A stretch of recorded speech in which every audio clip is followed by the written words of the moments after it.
Well, after almost 3 hours of making good progress, I'm trying to cut each one individually exact, and I'm gluing each one just to be extra certain. So I'm just going across, and I left a section there undone because that wall was a 1/4 inch high, and I still might do something to fiddle with it. So I want it to have a little bit of flex in it. I'm not sure what to do with it. And I'm just working my way through here. And one last stretch to go.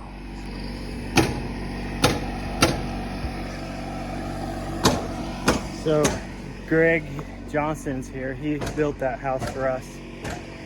And he's getting back into building now after doing another job the last couple years, and starting this week. So we're hiring him to help me accelerate the process over the next 2 weeks.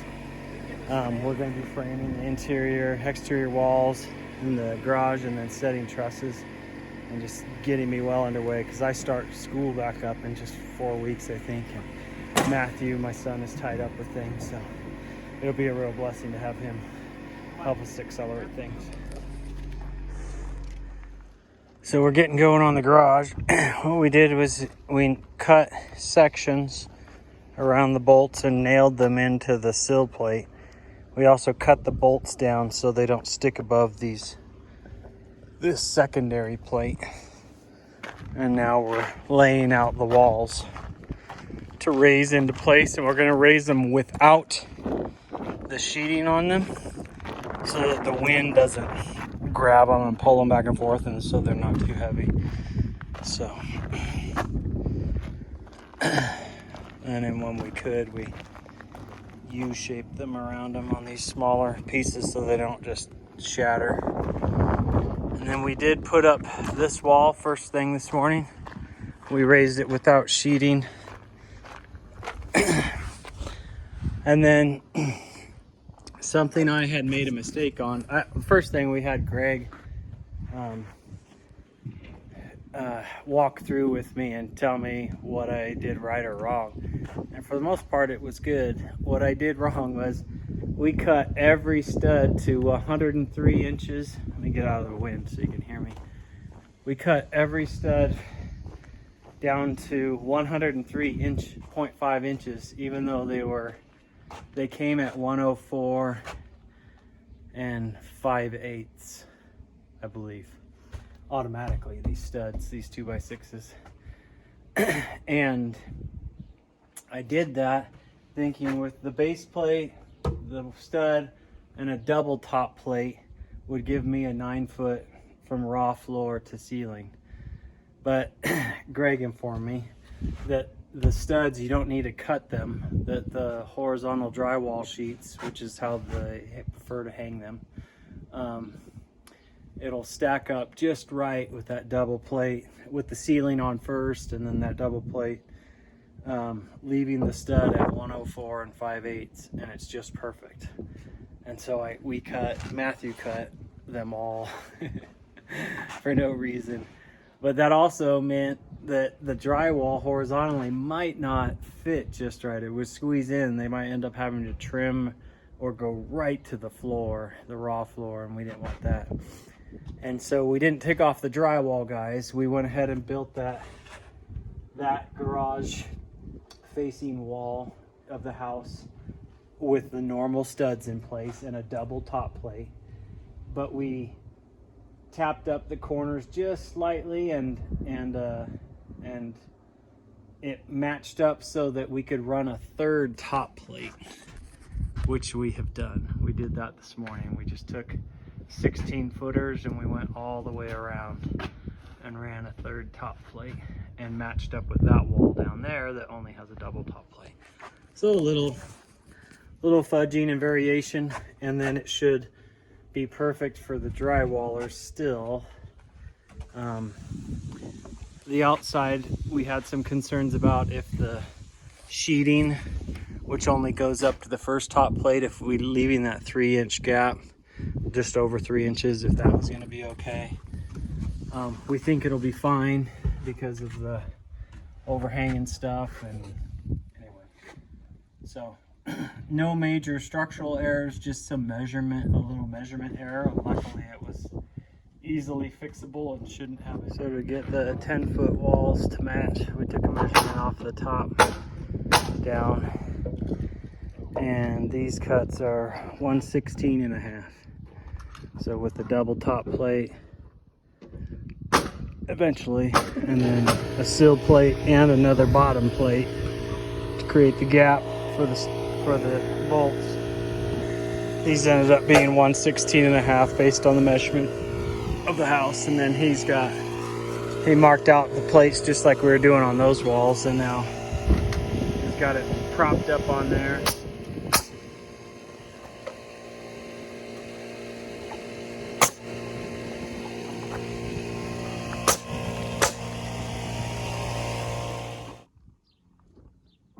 Ready? Hey, get him up. Get the other one. Grab it with your hand and just pull it.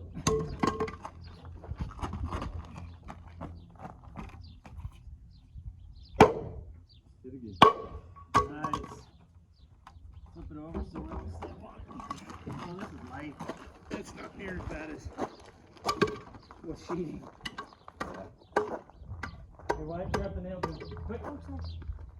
We're putting crown side up as we set those in and build this second half of the wall. And we're going to overhang it a 1/2 inch on this corner so it meets the edge of the concrete. And then the rest is all dialed in everywhere else and back that way. So just the slightest of our overhang that'll be covered by the sheeting.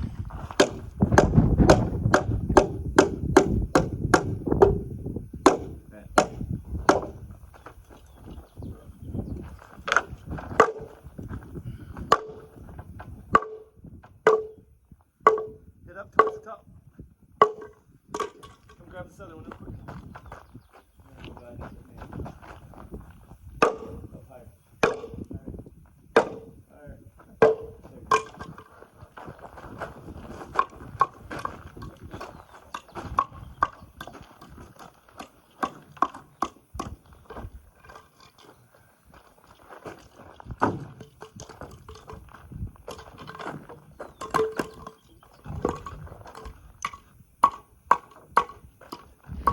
So when we do a section of wall, he nails 1 or 2 of these. Well, first he nails them all the way across with this on the ground.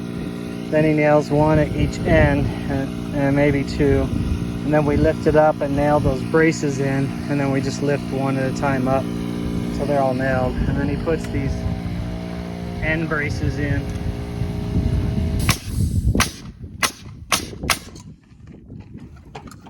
There's another one.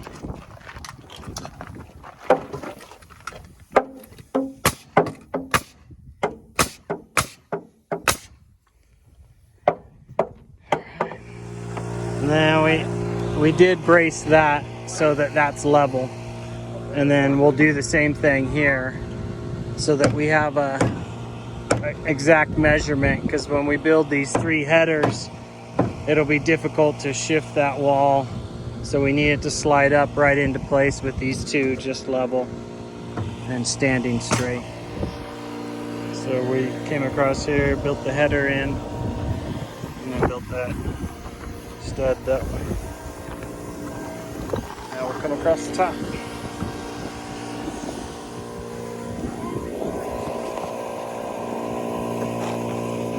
Ready?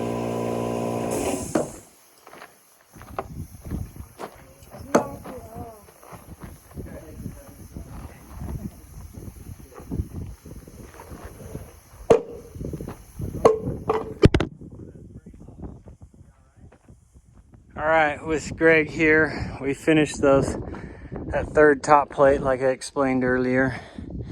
I still need to patch in that 1 wall, but I finished those these boards in the seams. I glued them and then threw a brace nail in each side. He and I framed this, tied it into the house, and then we framed the 2 garage walls. Anyway, looks good. It was really nice. I'm gonna get out of the wind so you can hear me. It was really nice having Greg come and as a builder and talk me through all the good things that I did, and then be here to show me that, hey, I'd made one minor error that would affect the drywallers, which they could have still drywalled, but if they would have had to gone in and trim an inch or so off the bottom of all their drywall, it would have been annoying to them, and we would have had to drop the level of the garage and stuff like that. So anyway, but it was an easy fix. And then he just taught me a whole bunch of little tricks and nuances with framing the garage. I would have done it eventually, but it would have taken me probably, now that I've watched him, probably would have taken me a good day and a half instead of a half day with him doing it, or 2/3 of a day. And I would have done things differently, and it was just nice to learn from him. And so it'll be nice to learn from him for the next 2 days. We're paying him good money to come do this for us, but it feels good that I did all this stuff with me and my son and my brother and my brother-in-law that came to help. But it also feels really good at this point to have Greg step in and go, this is what you did really well, and this is what I would do, and then to learn from him as he helps me frame in this other stuff. The internal walls would have been easy. I've done those so much in basements and remodels, but it's just really cool to be able to hire him on a daily basis to come and help us. So that's it. So we just stood up this wall on this plate. So we marked all this on here, and he built that guy. And same thing over here. Marked it on here, and we built this guy. And the headers will sit on 3 jack studs, as you can see. Basically, the concept is to build a wall with the headers in it, 1 pillar at a time, and then we'll build a smaller wall on top to tie it all into the side walls across the top.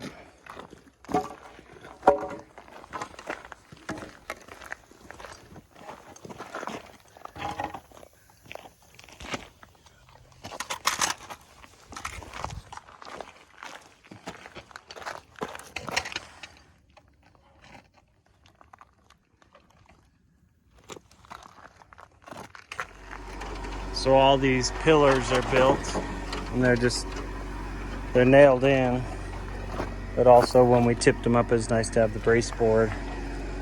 We didn't nail them into that cross brace, but it is kind of helping to hold them up in place. And now we're gonna put the beams in place. How do you want to carry it? Like this?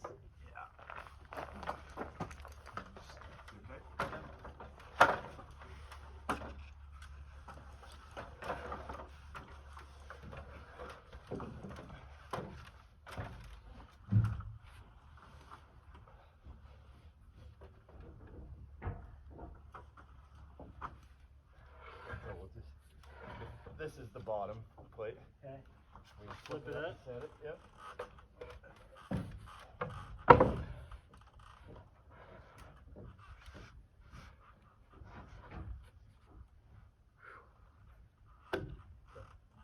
You got that for a minute? So it got a little twist. Yeah. Building it on.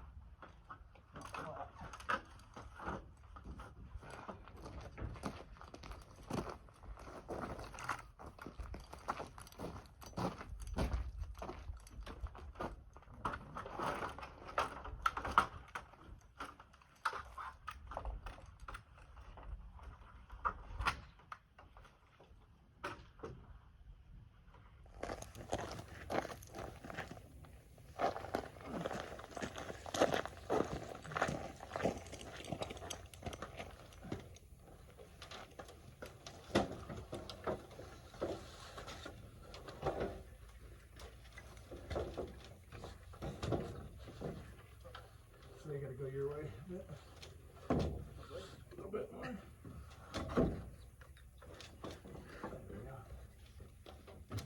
What's the base plate? What's that? Which This one is. Good? Yeah.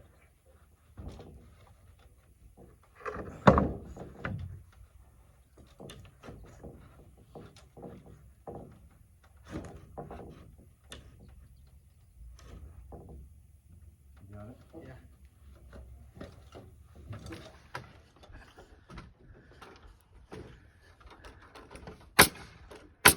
And the top plate's on. All right, so we got the double top plates on. And she's all tied together.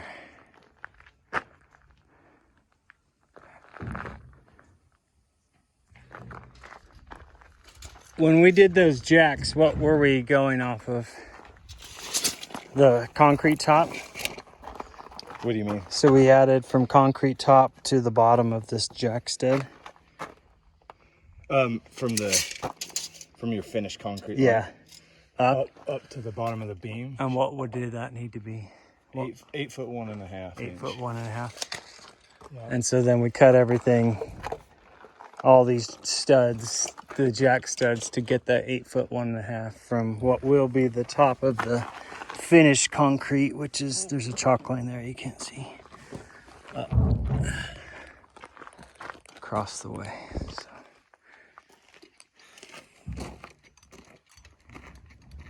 So I'll finish this by taking a 2x8 and it'll sit even here but hang out here, and it'll run up to the top of the bottom of the header. I'll keep it just barely off the concrete top. I'll do that on the same side, and then same thing across the top here, a 2x8. Yeah, run your top first, so it's got those Yes. like trimmers. So do my top 2x8 and then the trimmer or jack, and then same thing on this side, and then I'll take a 2x6 and run it just from the concrete here all the way up to 3/4 of an inch from the very top. And that's this piece on the outside is after drywall, right? Before drywall. Yeah. And then they'll drywall up to it. And then so I do 2 of those. Yeah, one on each side. And that's for the garage door braces to lock into. Yep. And then I'll take this, a 2x12. 12 or 10, or does it matter? Either one's probably okay. A 12 or 10, and center it and run it from the 2x8 that'll be there sitting against the top up to within 3/4 of an inch of the ceiling. And the 3/4 inch gap between these two pieces going up and this one in the middle is so they can fit the drywall in on the ceiling. And then they will drywall around all those. You can do it differently, you said, so that they're concealed in the wall, but you can. You gotta recess a board in up at the top. yeah, all the way around, and then same on your header. And I didn't care about that, so I didn't want it to be that fancy. So anyway, I'm documenting this for my own remembrance when it comes time to put that in. Anybody else that wants to do it this way.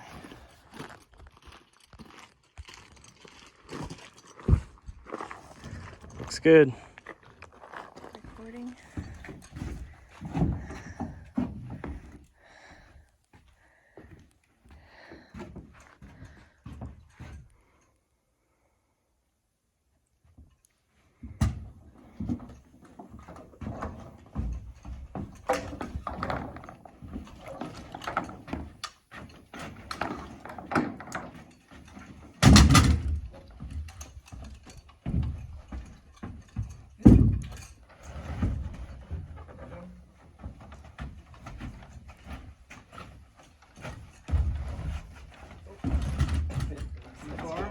No, you can go up. It's sliding. Stuff all over.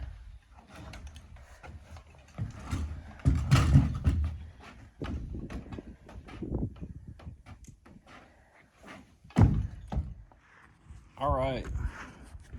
I didn't film as much today just because we were going. And it was hot and I didn't feel well. But the second day with Greg helping us, we were able to, as I showed earlier, knock out the framing for the garage. Got those walls up, built that one. I didn't show it in the video, but on the headers, once we had those stems, the brace wall pieces sticking up, as you saw, we passed one 2x12 at a time up. They were all pre-cut and they're stacks of 3. So there's 3 boards across each header. We put one up into place, we both went up, we nailed it on each end, and brought the next one up in place and ended it there. You could build the header on the ground and take it up with you, but it's so big and unwieldy, and those stems are just sitting there, that getting it all to balance, it was so much easier just to go one at a time, and it didn't take that much longer. So, and then everything else just went up super slick, and we're gonna sheet it possibly tomorrow, or I'll work on it Friday and Saturday on my own with whoever can help me, or by myself. And then we came in here for the afternoon, and Greg's such a fast framer, he's been doing it for so long, that I was mainly cutting, and Brandy had moved up all the 2x4s in here and stacked them in 2 big piles here. So I was just cutting. Mainly I was cutting all the unique lumber for the doors and then the closets. Anyway, it's been so nice having Greg help us out. It would have taken me days longer to do all of this by myself, and it's been really good for me to learn from him certain nuances of framing that obviously we were able to do quite a bit of framing on our own. But it's just been good to really watch and see how he does things and what he worries about and what he's not worried about. Like, I was stressing about every little thing, and there's certain things he's like, stop stressing about that. This is rough lumber. we'll get it to go, and we'll do this or that, and don't worry about this and worry about that. So it's been good to learn from him. So anyway, that's the end of the day, and I'll probably post this video and do a wrap-up video on framing tomorrow and the next day. Beautiful day.